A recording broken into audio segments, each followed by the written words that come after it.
So when a single mom and her two kids arrive in a small town, they begin to discover that the connection to the original Ghostbusters and the secret legacy of the grandfather left behind. That's the description. Right. Which didn't seem to have anything to do with the film, I might add. Well, I had a question. Was there a Ghostbusters in 2016? I could have sworn there was one with women in it. How does this follow that one? Or how is it related? It's not. It's not. Thank God. I didn't see the 2016. I didn't mind the 2016 Ghostbusters, but it certainly wasn't. It didn't have the same feel as the original. You know, I really liked all the echoing that this did to the original.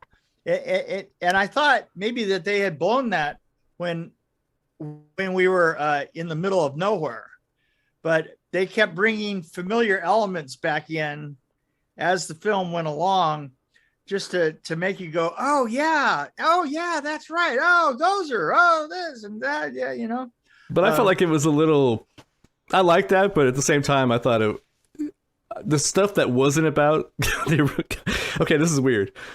I think I like the stuff that was not about Ghostbusters. Like, I like the story about this family in the town and the teacher, Paul Rudd, becoming friends with. I like that story more than I did about the whole ghost thing. And the other thing, it was all just for nostalgia to be nostalgia, wasn't it? Like, it was kind of like... It was, but you didn't see Matrix. No, actually, I did see Matrix. Oh, no, I haven't seen the new one. No. The new one, yeah. No, I have not seen the new one. Because it went so far out that you were like, yeah, I don't care anymore. This one did a good job of holding the line, you know? Well, that was the fourth Matrix movie, and this is like technically probably the third, I guess, if you really think about it that way. Right, if you don't count the 2016 one, right? I don't know. But anyway, I wouldn't say Ghostbusters 2 was great. Because I remember watching that one. No. I just thought this was good. Well, Ivan Reitman wrote the 2016 one, and I thought it was interesting that he wasn't listed as one of the writers on this one, but his son obviously took over, put his own little spin on it. I just thought that some of the references were too just nostalgia, just to be nostalgia. It wasn't really important, and it didn't really I didn't really care that much. I mean, I love the Ghostbusters. The first one is amazing. I love that movie. Right. But it's like, I mean, okay, the car was cool, but I was more into like having the story. The story about the family was more interesting to me than the whole Ghostbusters thing. But I did like how they handled kind of Dan Aykroyd coming in there. I like how they kind of brought him in. But I thought it was weird, the scene where he was on the phone. It was really awkward to me. Like he kept changing his hand. I'm like, I don't know what was going on with that. And why would he tell the person everything about his life? Like, he didn't even know who the person was, and he was like, well, you know, he pissed me off. You can tell that guy to go to hell. So it seemed a little awkward. Like, a lot of the dialogue was awkward for me, I think. But you know what? Here's the thing. But anytime that you do a sequel, you have to tie it. I think you're being silly about. You have to tie it to the original film, and I think that they did it in nostalgic and awesome way, considering it's been way more than 20 years. What I'm saying is you have to crowbar all this stuff in, because a majority of the people that are watching this probably have never seen the first one. So do you need to really retell the story? Yes, you do. Why? Because Ghostbusters is a incredibly popular film. I mean, I made sure that we went and I watched Ghostbusters with all my grandchildren before we went this on. I mean, you know, it's a progression. It just seemed a little crowbarred, and like, oh, decades later, oh yeah, that thing that happened in Manhattan 50 years ago. Yeah, I'm just saying it was a little awkward. The way it was written was bothering me. I think that's what it was. They just kind of crowbarred a bunch of stuff in and make people that saw the movie originally, like me, go, oh, I remember that. I remember the Marshmallow Man. Of all the things I thought that show, crowbarring the history of Ghostbusters in was not one of them. Not even that much of a not even that much. Not even that much. Okay. Well, that's not very much. So just just to let you know where you're what part of the iceberg you're on. That's how much chili flakes I'm allowed to put in the taco. Because my family is so weak that they can only handle a little tiny bit of chili flakes. But I would put like this much in. But anyway, I just made tacos tonight, and it wasn't hot enough for me. So, I mean, come on, you had to love the Ghostbuster machine with the slide out seats and stuff, right? Oh, of course. Well, I mean, I loved that when I first saw it in 1984. Wow! Whoa! Getting nostalgic, are you? No, I did like the fact that it was the granddaughter that was in the. Aren't you glad they just crowbarred that in? I like the connection with the grandparent. That was the only reason why it made sense, because there was a connection with the grandfather. And then the scenes with the grandfather, I mean, my God, I'm telling too much. But anyway, there were some scenes with where you saw something, helping something, doing something, and they all said, "Oh, look at the something. Oh, that's interesting." I just gotta tell you, I just loved every frame of this film. I just felt like they were sleepwalking through their cameos. They were like, "Oh, let's just kind of do our thing, make our money," and but wait a minute. And the guy that had the best gig was the dead guy. Yeah, no, that's true. But you gotta think about, a group that was led by Bill Murray. It's not like they didn't sleepwalk. Well, through Bill it. Murray sleepwalks through every movie, right? But that's what makes him great. Yeah. So I mean, I don't know how you can tell the difference in regards to that, but I love the logic that they built of it. The way that they built and I have to tell you, the best hanging blanket. I think that this should get an Academy Award for the best hanging blanket film ever. I mean, ever. It was like just the shot of that blanket was like. I did like the ghost that was eating everything. That was a callback to the original, but they didn't have to explain it. You see what I'm saying? Like, they didn't have to go like, "Oh, right. That looks like the ghost they first saw in that tower." You know what I'm saying? They didn't have to explain it.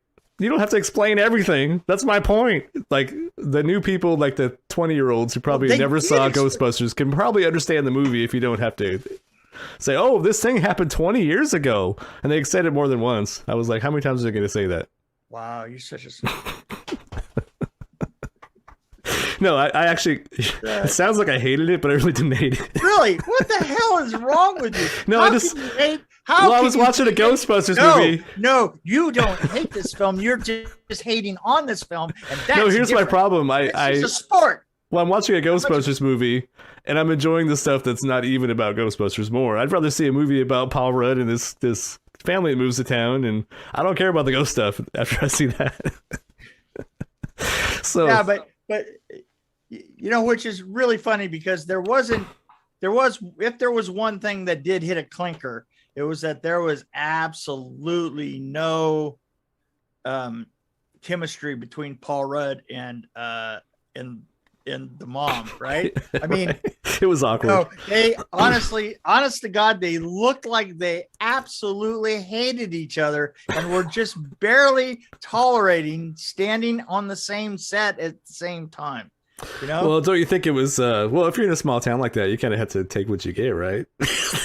Well, it's the only girl that. Absolutely, but we're not in a small town. We're making a movie. And you know how I could tell that is because nobody took it once. Nobody said, "Oh, wait a minute, I've got to take a leak." That's how you can tell you're in a movie. That's a good point. Just saying. But I don't know. I think some of these, I don't know. I felt like they should have just tried to follow this 2016. Even though I've never seen it, but haven't heard good things about it. But they should have tried to revamp that. Why not just follow that storyline? Oh no, it was that bad. Because I feel like this is like, let's just act like that never happened and make another one. I don't know how to tell you that as much as you think that this was overtied to the original, that one was not overtied to the original and didn't give you the feeling. It literally gave you a feeling of Ghostbusters, that reminds me, I've been shopping at Aldi lately. I've just discovered this place. And Oh, all the brands are like, it's not like Cork? Honey Oat Cheerios. It's like Hammy's, get us a 6-pack of Diet Cork. yeah, Diet Cork. Yes. But no, so well, I think maybe I'd like that more. Then maybe I should watch that. It has nothing to do with it. Well, I thought the second Ghostbusters was entertaining, but it wasn't great. And then this one, I enjoyed this one, but I found myself liking the story that was the side story more than I liked the actual story, which is kind of sad. Well, you see, the other thing though is that the 2016 one, it really had the feeling of being written by a guy for a bunch of women, because well, it was written by Ivan Reitman. Yeah, wasn't it? But Or he was one of the writers. The way that they related to each other and the way that they talked to each other was very. It just didn't seem. It seemed like the only thing that was women about them was the fact that they were women. Okay, well, I'm sorry. I am sorry that you had such a bad time. I like the special effects. I liked the different look that Ivan Reitman obviously has a different. I mean, Jason Reitman obviously has a different style than his dad, and it's a little darker, which I kind of like. So it is a little darker, but he understands putting a group, using an ensemble cast. And with some of the actors that aren't so stellar, he still made it work. I'm not going to mention any actors, but there are a couple that was like, especially a little one that had a website. I was like, well, there's a couple cringeworthy lines that were in there, but I was like, oh well. Moving on. Yeah. But I mean, I enjoyed it so much. I enjoyed it. Number 2 in regards to Ghostbusters, and then that one. As far as my second in line. I don't know. I still need to watch Ghostbusters 2 again, because I know I caught it on TV a couple times and I didn't hate it, even though it was bad. Yeah. I just remember it as being a retread of the original and not particularly. It was a continuation of the original. What I do like, though, is that they like it literally happened right after the original, if I remember right. Like it was like the next day. Yeah, or it was working in the same. It was literally working in the same night. Right. From the same night. Well, anyway, so what would you rate it then? Oh no, I really liked it. I want a 4.1. Because I think it's an age thing. It's like nostalgia is more important when you're like 65 and you're breathing hard and you're like, oh, that was nice. I remember that happened in the 80s. Oh, but see me, I'm like, okay, I still have like some energy left. Wow. I'm trying to be a dick, but I broke my character there. Sorry. That was kind of it wasn't that was like Aldi's for Dick. It was I broke my character, so I shouldn't have started laughing. I should have kept it. But anyway, no, I think I'm kind of at a 3.5. I'm a little bit above average. You just blow chunks, don't you? I'd actually probably give it another chance to watch it again. This is only a gap of 0.6 points. It's not that bad. I feel that we couldn't be further apart on this. I feel deep down inside that we couldn't be further apart. Well, it's like when you're negotiating in an auction. Somebody has to walk away. You gotta know when to hold them.